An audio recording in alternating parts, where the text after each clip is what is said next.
Let me just give you 5 quick items to make sure that you get the maximum result. Real simple. I'm going to do it real quick because we got to finish. The difference in people, the difference in performance, the difference in the final result, the outcome, is it usually dependent upon skill? Is that what makes one person better than another? Yes or no?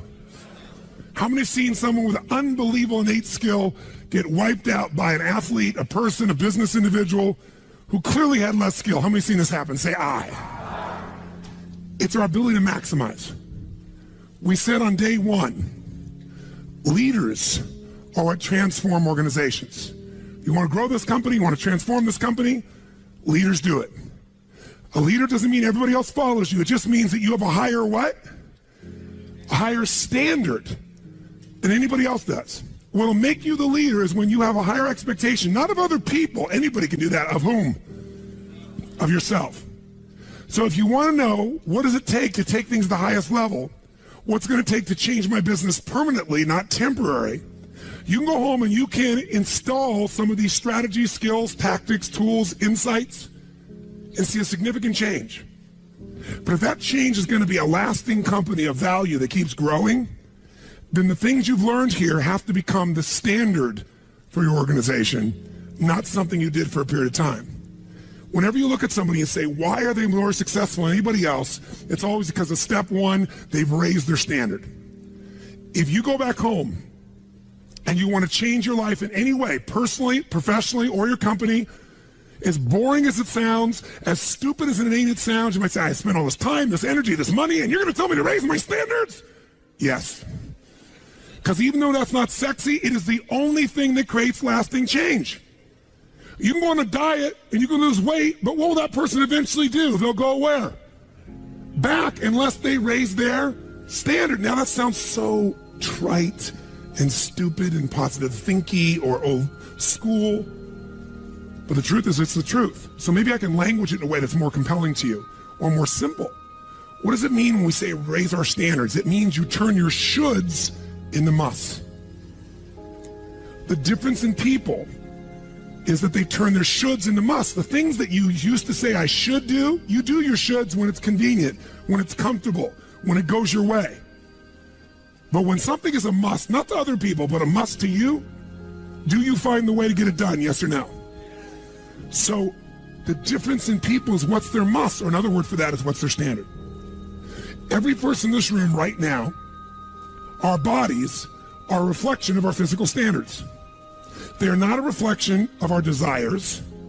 Most people have a desire for more energy or a better body or a stronger body or a more fit body. We don't get our goals, we get our musts. The ones that are the musts become how you are. And guess what? It shows up in your rituals. When it's a must, you have different rituals, different things you do consistently when you must have your body a certain way than you should or you'd like to or you ought to. How many thought I'm talking about here? Say aye. So whether we want it or not, the only way to change your body long term is change what the must is for you. Now, I'm not telling you what it should be. Who the hell am I? I'm just saying maybe it's time for you to take a look. Because many times you set the standard a long time ago, or you lost the standard completely because most of us base our standards by our environment. Who you spend time with is who you tend to become. So if everybody around you is gaining a little weight, or everybody around you is, constantly tired, after a while, even if you had high energy, you don't want to make fun of them or tease them or make them feel bad. So gradually, subconsciously, you lower your own standard just a little bit. And that little bit is that old metaphor, overused but true. You take a frog and put him in boiling water, what's he going to do? Jump right out. But if you put him in and turn the water up real slowly, over time, it'll boil to death. That's most people's lives, isn't it? And it's usually because you haven't remembered the power of who you spend time with. Who you spend time with is who you become. So one of the things that's great about this 5 days is you found people from all over the world who are all absolutely committed to go day and night and day, literally, sometimes with food, sometimes without, but whose standard was, I am here to maximize who I am, what I'm about, what I'm going to take home, what I'm going to create. That raises your game. Remember, play against somebody you're better than, your skills are going to go down. Play against somebody better than you, just to stay on the court, the game has to go up. Want to change your life? Raise your standard. Want to raise your standard the most? Get around where it's better. Surround yourself with people playing the game much higher than you are. So just to be around them, your game has to rise. That's part of what we try to do. When we come into a company, we create that by raising the standard amongst them. Or you got to do it by yourself, but you got to do it. How many agree with me on this? Say I. And it starts with whom? It starts with us. So raise the standard. I remember when I met Michael Jordan for the first time, and it was while he was still with the Bulls. And I asked him, I got a chance to do some coaching, a bunch of people, and I think I introduced him because of this. And I said, Michael, I said, how is it you do this? I mean, you're the best that's ever lived at this stage. Got to ask the same question of Wayne Gretzky. And interesting, Wayne Gretzky, I'd read someplace and he gave me the same answer. I asked him the same thing. You're not the fastest. You're not the strongest. You're not, you don't, how is it you're the great one when you're not the fastest, the strongest, the quickest? And he said, well, Tony, I appreciate the compliment, but he said, I think one of my advantages is most people skate to where the puck is, and I skate to where the puck is going. The power of what?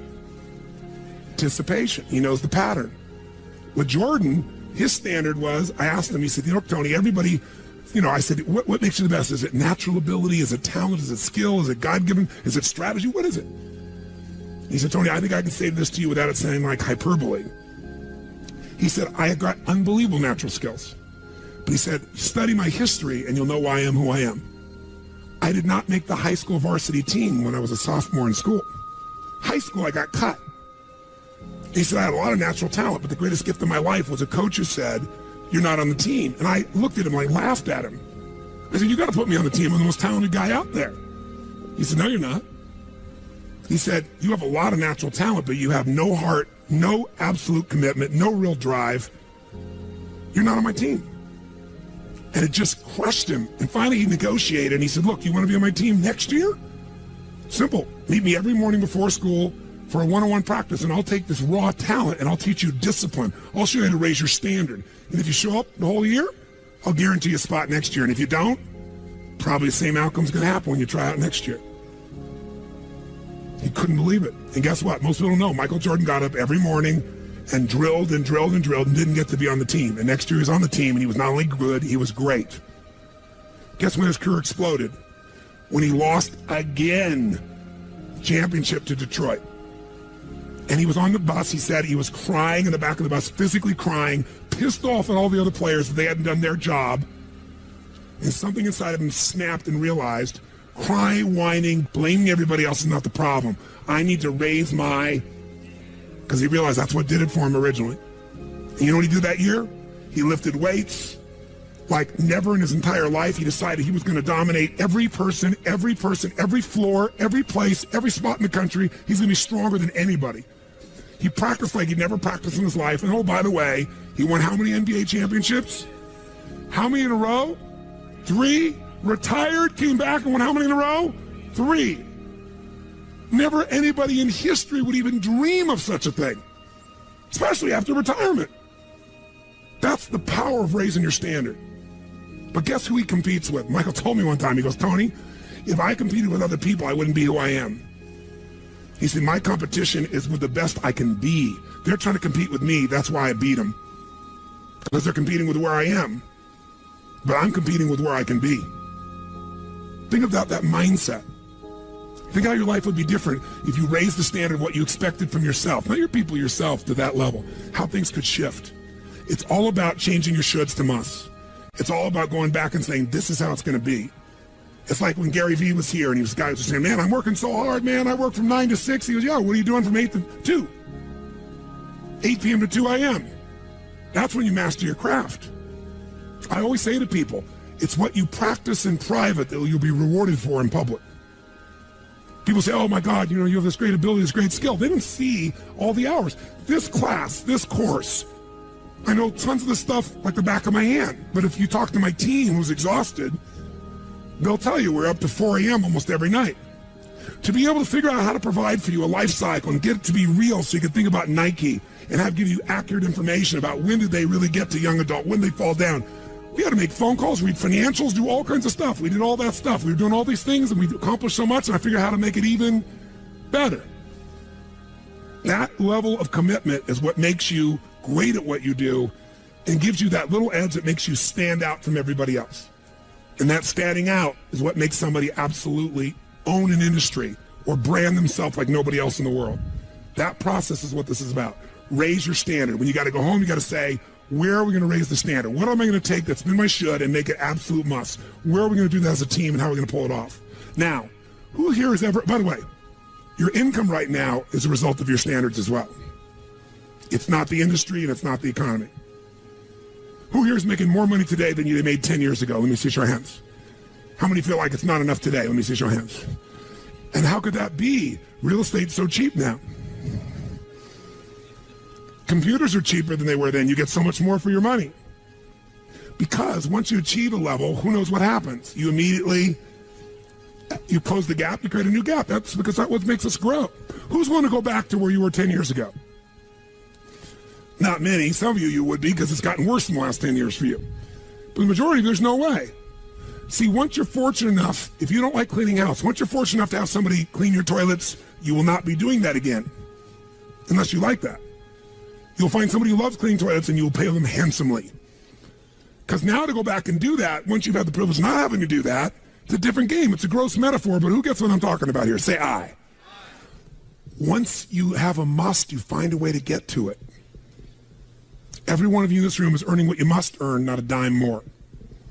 Don't get me wrong, you might have big goals, big desires, but it's not a must for you.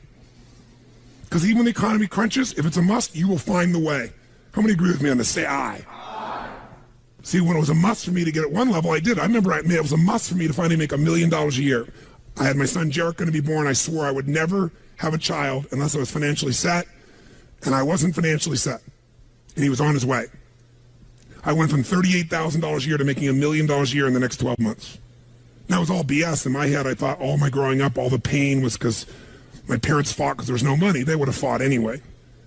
Because I believed that, though. I raised the standard, made it happen. And then I made $1 million a year for 7 straight years. Even though I built 5 more companies, even though I was helping more people, I made the same amount of money. Guess why? That was my must. At some level above that, seemed greedy.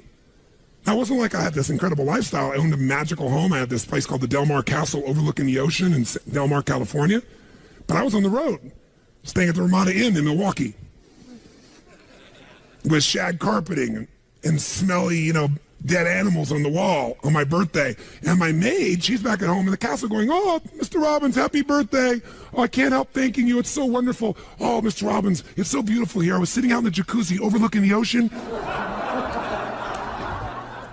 Oh, yes. Oh, I've lost 22 pounds. I can't tell you. It's been so amazing. I get on your Stairmaster and I watch Oprah. I love your gym, Mr. Robbins."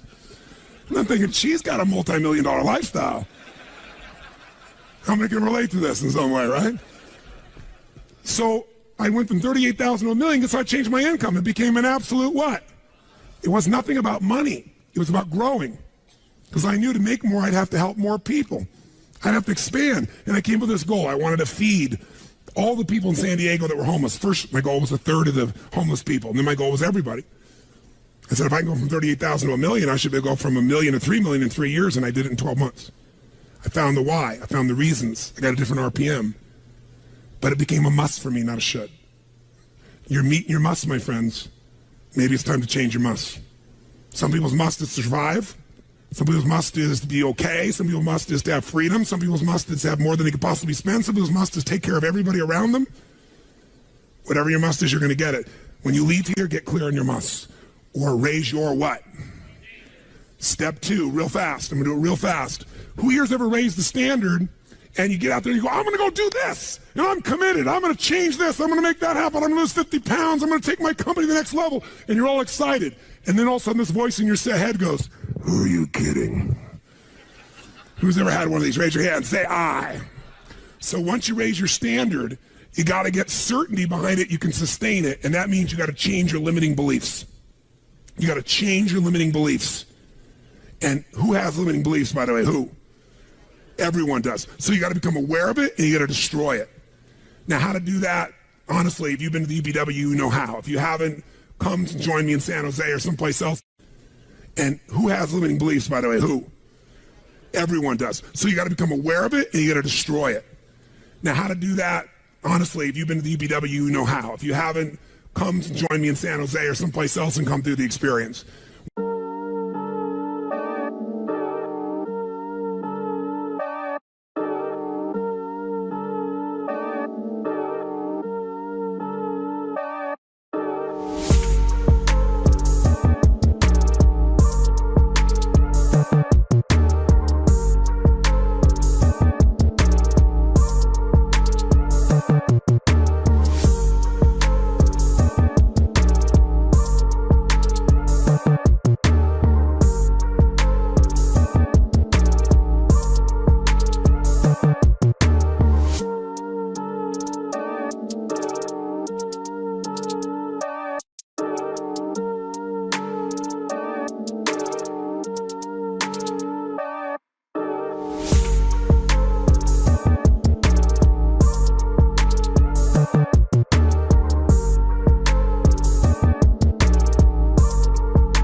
that waiting on me. Haters think they gaining on me. Sitting in purple rain and folding origami. Oracles surround me, each one more astounding. Still handle my biz. Just got a channel climb up to the level. The damage I really can make is a trip. Don't figure eight.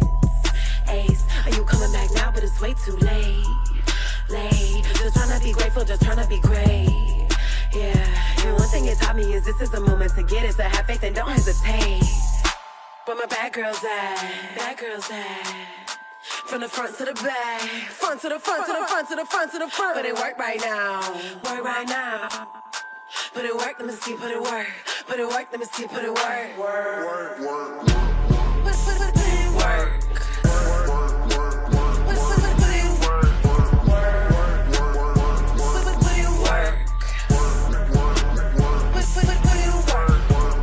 Never land, never let my feet touch the floor.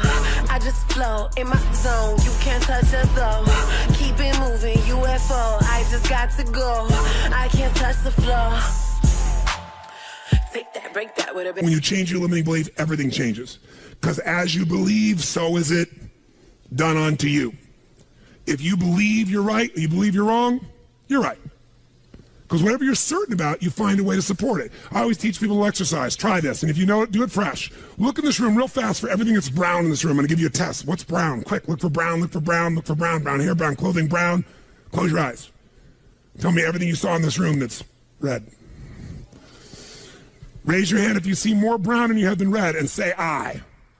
Open your eyes. Now look for red. Look for red. Look for red. Look for red. Look for red. Look for red. Look everywhere for red. Look for red. Raise your hand if you found more red this time. Raise your hand, say I. Why? Because you're looking for it. Because whatever you focus on, you'll find. In fact, you'll find stuff that's not there.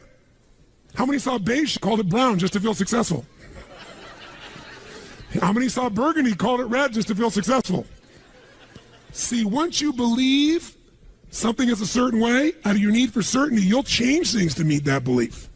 Let me show you in 2 seconds flat why the rich get richer and the poor get poorer. I call it the success cycle. Real fast. Draw yourself 4 squares, put them up on the screen here. You'll see, as I do this, take a quick look. You'll notice you've got the word potential up in the left-hand square. Up in the right-hand square is the word action. Bottom right is the word results. Bottom left is the word belief, or another word for that would be a sense of certainty. Potential, action, belief, results. And notice there's arrows in a clockwise fashion where they just keep feeding each other over and over and over again. So again, it's potential, action, results, belief, or another word for that would be certainty. Now, did you ever notice how rich people tend to get richer and poor people to get poorer? And I don't just mean rich in financial terms. I mean people that are rich emotionally. Did you ever notice how happy people tend to get happier? And depressed people tend to get more depressed? How many found this to be true? Say I. It's because the power of momentum and what I'm about to show you. So let me show you something here. What's the potential of any human being? You tell me, quick. Unlimited. Do most people's results reflect that true potential? Yes or no? No way. Why? Because most people aren't taking enough what? But is it possible to take a lot of action and still get lousy results? What if you got a salesman that works for you and they walk out and they knock on 100 doors and they say, you wouldn't want to buy anything from me, would you? Or they don't say that verbally, but they say it non-verbally. Is that going to affect their results? Yes or no? So it's not enough even to take enough action, because when we believe it's not going to work or we're uncertain, does that affect how much of our potential we tap? Yes or no? See, if you don't think it's going to work, you're not going to put out a bunch of your energy when you think it's going to fail. And by the way, when you're not sure, you tap little potential. Do you take little or a lot of action? When you're not sure, when you think it's not going to work, you take massive action or little action? Now, when you take little potential with little action, what kind of results do you get? Little lousy results. And when you get lousy results, what does that do to your belief?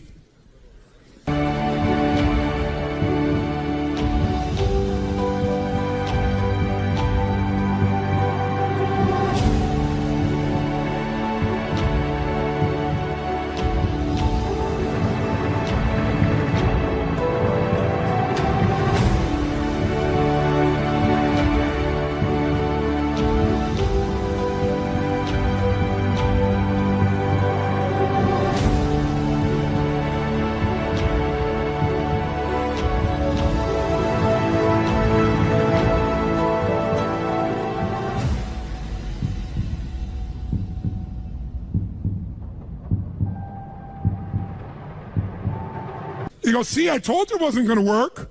Told you it was a waste of time. And then, by the way, when you have less belief, how much more potential do you take? More or less? If it's possible, you tap less potential, more or less action. Less. And what happens to your results? They get even what? And now they got worse results. What's that do to your belief? And by the way, now you see the current economy. Isn't it true? Everybody out there is going, oh my God, the results are so bad, it's going to get worse in the future, so I better pull in my horns, there's less potential, so I'm not going to push as hard. I'm not going to take much action. Oh my God, I'm getting lousy results with little potential action. Oh my God, it's going to get worse. That's what creates a recession, depression, whatever you want to call it. How do you change that? By the way, can it work the opposite direction? What would happen if something inside you gave you so much certainty inside of you that you felt absolutely certain that recession was your friend, that the worst economy for you was the greatest time on earth, that all you had to do was manage your state and apply your fundamentals and immerse, stay coached so you don't get off the target, keep taking action, and you could own your business and you go to other people's businesses. How many believe that, by the way? Now say I. When you have that kind of certainty, are you going to use more of your potential when you go home or less? Which one, my friends? Are you going to take less or more action? When you are certain and you use lots of your potential with massive action, what kind of results do you get? Massive action gets massive results. What kind of belief do you get now when you get better results? You go home, you use your core story. You go home and you take one of these techniques, you get a different response. You go home and you stimulate a new source of profit or income. You go home and you add a service. You go home and do anything. And it works. Your brain goes, yeah, it works. Now, by the way, at Home X, we went in there. Thank God we went in there because they took our stuff and it looked like it wasn't working. Do you remember that? Yes. Because some people there didn't want the change to happen. So we had to dig in and find out it was working. We knew you can't take action. You can't sow that seed and reap nothing.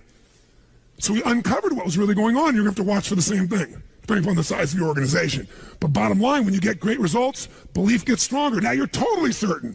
Are you going to use more or less potential, my friends? Which one? More. You're going to take even more what? Going to even greater what? Even more certainty. And now what happens to your business? Boom, boom, boom, boom, boom, boom, boom. And now you have a different momentum. And so your economy does not have to reflect the economy. You get to create your economy. You get to decide whether you freeze to death or ski or snowboard. It's winter, but you can have the best time of your life. It could be a sunny, beautiful, magical time. But what you got to do is you got to manage this process. In order to do it, you got to change your limiting beliefs. And this week has been about doing that by giving you so many tools and examples that you'll be immersed.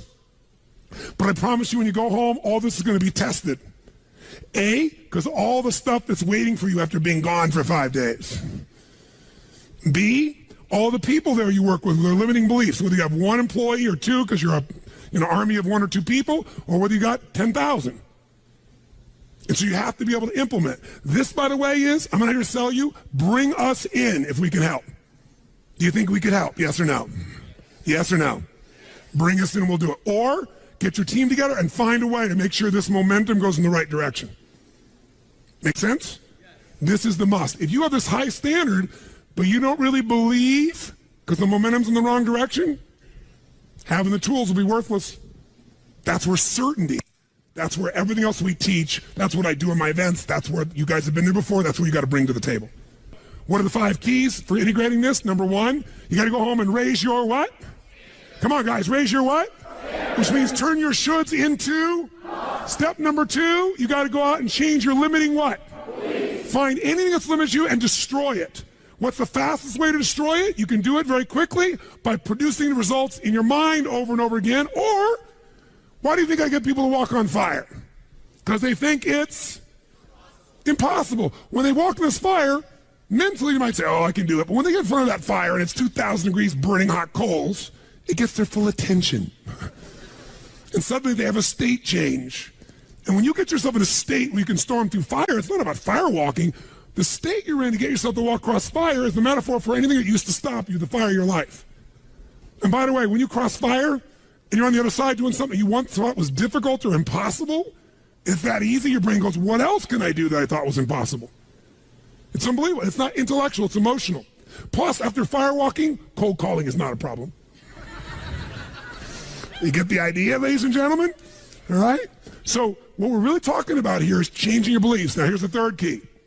If you're going to get maximum results, you got to model what works.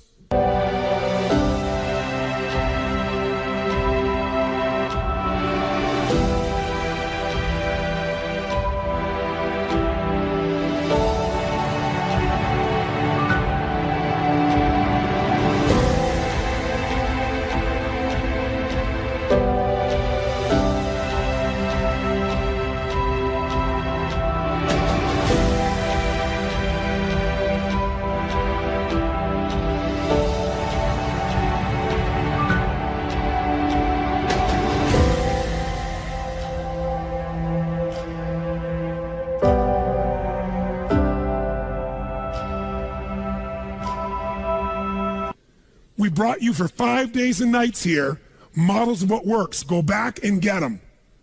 Now here's where the challenge is. How many got tons to do in your normal list of things to do when you go home? How many got a lot to do? Say aye. How many have a lot of outcomes you got to go after? Say aye. How many have the same amount of time you had before? Say aye. So in your business, if you need something to get done, you get it done because it's an absolute what? Or you hire someone to get it done. Hire us, hire someone else, get somebody inside. But are these things you're going home with musts or shoulds? Which one? Do whatever it takes. You say, I don't have the money. You don't have the money not to. Forget us. Hire somebody as an individual who knows what they're doing and put them in there. Leverage yourself. The only way you're going to get the game bigger is by taking a little bit of what, my friends? Risk. But that means get yourself some resources. Be resourceful enough to get the resources. What's great about this?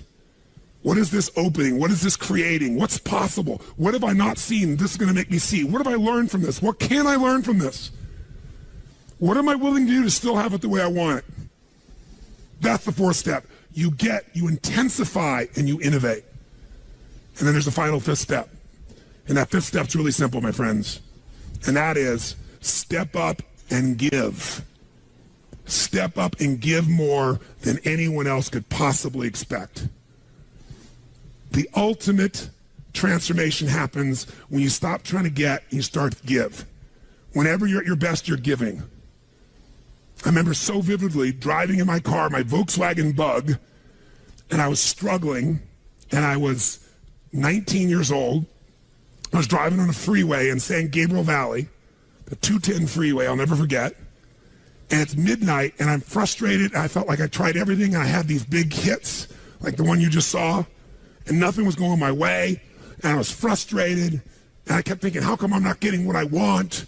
And all of a sudden, it just hit me on the freeway. I pulled over the side. It was almost midnight. No cars really around. Grabbed my journal, and I wrote, and I still have the journal to this day from when I was 19 years old, full page, and I wrote, the secret to living is giving. And I realized why I wasn't doing well. Because I all focused about what I wasn't getting. I was not focused on what I was not giving. And the whole game changed.